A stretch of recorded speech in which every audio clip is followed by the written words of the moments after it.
Salut l'équipe. Aujourd'hui, on va revenir ensemble sur 10 clips de rap français qui m'ont marqué au cours de ces 10 dernières années. Sans plus attendre, on commence avec le premier clip. Laylo, Trinityville. Une prod digitale, un décor de ville futuriste et la voix robotique de Laylo. Avec ce clip sorti fin janvier 2020, Laylo pose les bases de l'univers visuel de son album Trinity qui sortira un mois plus tard. Le succès de ce dernier, on le connaît tous. Disque de platine un an après sa sortie, Trinity, à l'image de projets comme Feu ou Or Noir, a complètement retourné le rap français. Dans une ambiance Covid où chacun était reclus chez soi, plus que jamais surconnecté et dans une vibe pesante de pandémie, Laylo a touché dans le mille. 2 ans après, alors qu'il était avant complètement inconnu dans le rap game, l'auteur de Mégatron remplira un Bercy à lui tout seul, boosté par les excellentes ventes de son projet, l'histoire de Monsieur Anderson.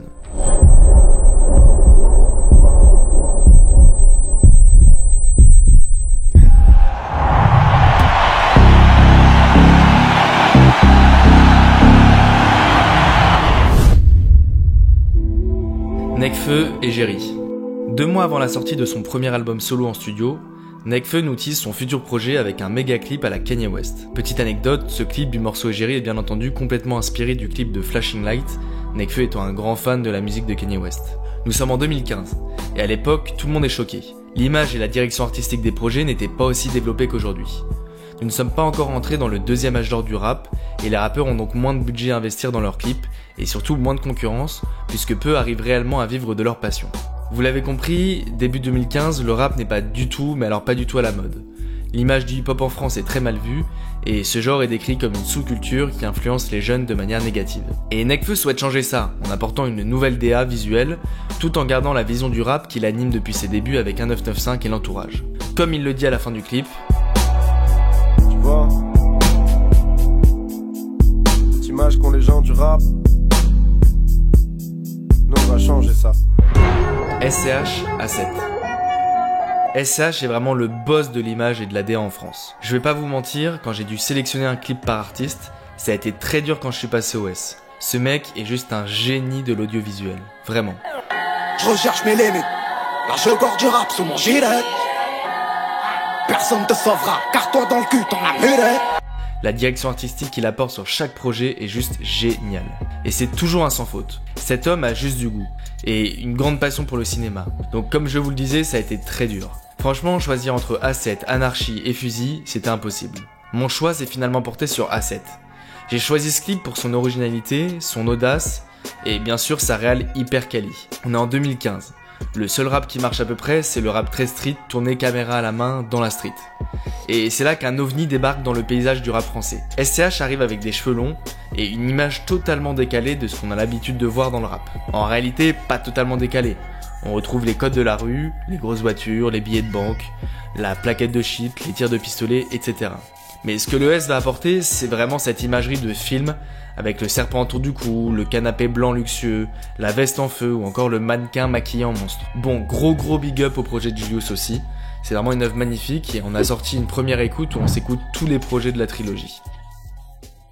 Nino, Goutte d'eau, qu'il continue de traverser aujourd'hui. 13 février 2021. Le rap game est encore endormi. Il ne sait pas encore que dans quelques mois, le maître Cid va venir tout exploser dans la galaxie avec son nouveau et premier album studio, Étoile Noire. Des coupes de malade, j'en fume la salade et je pense. Je me suis réveillé, t'étais pas là. Demande pas si ça va sur mon cœur, tu laisses tes pas là. Sorti en single, accompagné d'un clip magnifique, Tout s'en va s'inspire de l'univers d'Harry Potter, mais aussi du film Matrix, avec la capsule dans laquelle il est enfermé au début du clip. Dans cette vidéo, à la fois atmosphérique et féerique, Louvresval se livre sur la tristesse de sa vie, ses regrets et sa mélancolie. Ceux qu'il découvre avec ce clip sont littéralement choqués. De 1 par la qualité de l'imagerie proposée, et de 2 par la technique et le débit de parole que possède le jeune Louvre. Dessine ton corps sensuellement, les flèches de Cupidon visent ton cœur essentiellement. Reste levé, je suis stylé dedans le bat, on a rimé devant, je sais qu'on a prié, je sais qu'on va crier, je sens, je me fais maquiller. Limsa et Isha, le plan B. Sorti le 3 décembre 2022, à l'occasion de la sortie de leur projet en commun Bitume Caviar, Limsa et Isha nous ont livré une véritable masterclass de rap. Ce clip bien léché et travaillé vient poser l'univers commun des deux artistes, du bitume et du caviar, l'expérience de la rue et du bon rap. Les valeurs et l'idée globale du projet sont super bien retransmises dans ce clip. Vald Anunnaki. Bon, Vald en vrai, c'est un des autres boss de la DA en France. Le rappeur adepte du second degré nous a dévoilé en l'espace de 10 ans des clips toujours plus originaux les uns que les autres. Et même si je ne suis pas spécialement fan du morceau, il faut admettre que le clip d'Anunnaki est super bien réalisé, et que le concept est top. Dans un univers où le système capitaliste nous matrixe, avec la télévision et ses pubs qui nous poussent à être la meilleure version de nous-mêmes, Vald finit défiguré après avoir fait une injection d'un liquide suspect dans son visage. Bref, très bonne réal, et le concept est original. On valide. Ziak, même pas un grassement. Ziak, ce mec est un ovni aussi. En l'espace d'un an, le rappeur masqué a littéralement braqué l'industrie musicale et s'est imposé comme une figure majeure du rap français. À l'image de son ascension, sa DA est exceptionnelle. Le rappeur nous livre clip sur clip et step up à chaque fois. Même pas un grincement, sorti le 20 janvier 2023, est un petit bijou d'audiovisuel. La prod ténébreuse, l'univers pesant mêlant une ambiance à la fois street et atmosphérique, match parfaitement avec le timbre sombre et grave de Ziak. On s'habitue à tout, ça me fait presque plus rien quand j'encaisse. Je me mets à presque regretter que je vends de la cesse. Alors je paie le GTS, je me mets à presque regretter ma vie d'avant. Alors bien que ce dernier ne fasse pas l'unanimité en France, certaines personnes ayant du mal à le prendre au premier degré, chez Rap Chronix, on valide totalement ce genre d'artiste qui arrive avec une vraie proposition et une super imagerie. Sopico Slide. Bon, Sopico, j'écoute ce gars depuis des années, et je le trouve ultra talentueux. Avec son album Nuages, ce dernier a enfin pu être dévoilé au grand public, et je suis tellement content que tout le monde puisse enfin apprécier sa musique. Bon, c'est simple, le membre de la 75e session, et grand ami de Népal, c'est littéralement tout faire. Chant, rap, beatmaker.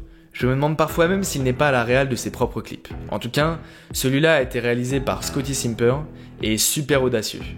J'imagine bien l'équipe de tournage tout en haut de la tour Playel, en train de galérer à filmer Sopico qui se balance depuis une corde. En tout cas, on peut dire que ce dernier n'a pas peur des plans vertigineux. Et le pari est réussi avec plus de 1 million de vues en 24 heures. Aujourd'hui, ce dernier comptabilise plus de 3 millions de vues. Un exploit pour un rappeur qui était à la base underground et pas vraiment destiné à un succès commercial auprès du grand public. PNL ODD. Bon, comment ne pas mentionner ces mecs qui ont quand même réussi à faire un clip sur la Tour Eiffel ? Non mais sérieux, parfois je pense qu'on réalise pas. Ce clip, qui comptabilise plus de 200 millions de vues aujourd'hui, représente à mes yeux le succès du rap français. Un genre musical débarqué des États-Unis dans les années 80, d'abord considéré comme une sous-culture, et qui, à force d'acharnement, de travail et de passion, est devenu le premier genre musical en France. Le sommet de la Tour Eiffel, c'est donc devenu un symbole. Et je pense que, au-delà de se faire un gros kiff, c'est ce message que Tariq et Nabil, les deux frères d'origine algérienne, ont voulu nous transmettre. Après plus de 15 heures de live et des indices cachés, ce clip aura marqué toute une génération et restera sans doute dans les meilleurs clips toutes catégories confondues de notre culture rap.